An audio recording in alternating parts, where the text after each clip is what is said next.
Hello, I'm Sarah Grady Ackerman. Florida is a rich environment for stories and writers, and Key West may be the epicenter of that tradition. William McKeen captures that climate in his nonfiction work, Mile Marker Zero, The Movable Feast of Key West. It's the 2011 Florida Book Awards Gold Medalist for Florida Nonfiction, and William McKeen joins me now. Welcome and congratulations. Thank you. Thanks for having me here. Now, you live and work in Massachusetts, right. So it begs the question, how did Key West, draw you into to write a book about it? Well, before I moved there, I lived here for 25 years, okay. working at the University of Florida, and I moved off to Boston University a few years ago. In fact, I was right in the middle of writing this book.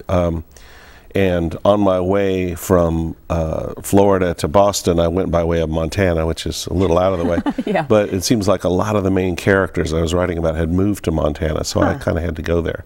And I was sitting down at a bar there with a friend, and he got up to go see somebody, and I was checking my mail or whatever, and a guy comes and sits down next to me, and I said, sorry, my buddy's sitting there, and I looked over, it was Carl Hiaasen. Wow. So, you know, there's Florida everywhere. So yes. There's a concentration of Floridians in Montana. Well, okay, so give us kind of a brief summary of your book. Well, it's sort of about the artistic life of Key West. There's a little bit of the whole history of the island from prehistoric times, but really the focus is on the 1970s 's and that generation of writers and artists that came there, like the novelist Tom McKeen, Jim Harrison, everyone knows from Legends of the Fall, Hunter S. Thompson, who had kind of come there to cool out from a bad divorce, as if there's any other kind, and what's that guy's name? Jimmy Buffett, who showed up as a total failure. He was absolutely a washout in the music business. Really? And he was sleeping on people's couches and playing in the streets, and was even chased off of doorsteps. You know, get away, you're scaring away the customers, man. And what he did was he took the essence of Key West and managed to percolate that into a 3 or 4 minute song, and kind of made Key West into this huge tourist destination. But back then it was just a funky little town, and I wanted to write about the artists who had kind of come there. A lot of the men, let's face it, had come in with these macho fantasies because this was Ernest Hemingway's town. And around that time, you know, there was a larger influx of gay tourists who then came there and lived because of the inspiring presence of another great American writer, Tennessee Williams. So there's just something about this 2-mile by 4-mile island that brought together all this artistic talent in that time and place. And so I focused on the decade of the 1970s, and I thought there were a lot of good stories to tell, and I was very happy with the book. Just hearing all this, I'm thinking that the research that you had to do for this had to be quite interesting. Well, it was kind of weird because my wife's from Key West, and so every time we go to Key West, it's nonstop. You go visit the Uella here, the Uella there, you know, go all through, and we get exhausted just visiting family. And so when I would do research on this book, I'd say, I'm sorry, I got to go alone.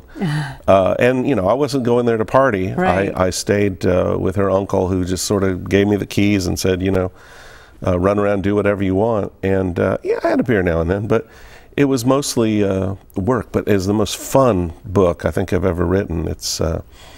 It was just such a pleasure, and rarely have I felt that the actual writing was fun, but this writing was fun, and I wrote half of it in Florida when we lived outside of Gainesville. We had a little farm, and so it was kind of written outdoors. I'd take my laptop out to the picnic table and sit under the Spanish moss and all that, and then almost the last half of it, maybe the last third, was written when I went to Montana to do research, and so I was staying up all night, you know, trying to make my deadline, writing in a cabin with, you know, bears outside and all this kind of stuff. So the writing of the book was so intense and so much fun, and I think I'm very happy with the way it came out, because most people who have talked about the book said, man, I laughed so hard. It was fun, and there's some heartbreaking stuff in there too, but it's the idea is to convey what this island has done for American art. I think a lot of great literature has come out of that generation. And is that kind of along the lines of what you hope your readers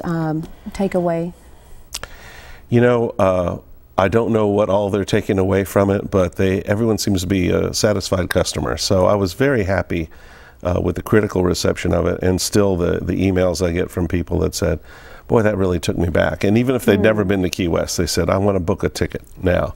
And I didn't write it as, you know, this is not a book for tourists unless you're into time travel, because it's mostly about, you know, what happened 40 years ago. But it's, you know, it does really, I hope, evoke that place and that time. Well, it sounds like it did. Thank you so much, William. Thank you. And again, congratulations. Thank you. The Florida Book Awards are presented annually to recognize, honor, and celebrate the best Florida literature. The program is coordinated by the Florida State University Libraries and co-sponsored by these groups that promote books by and for all Floridians.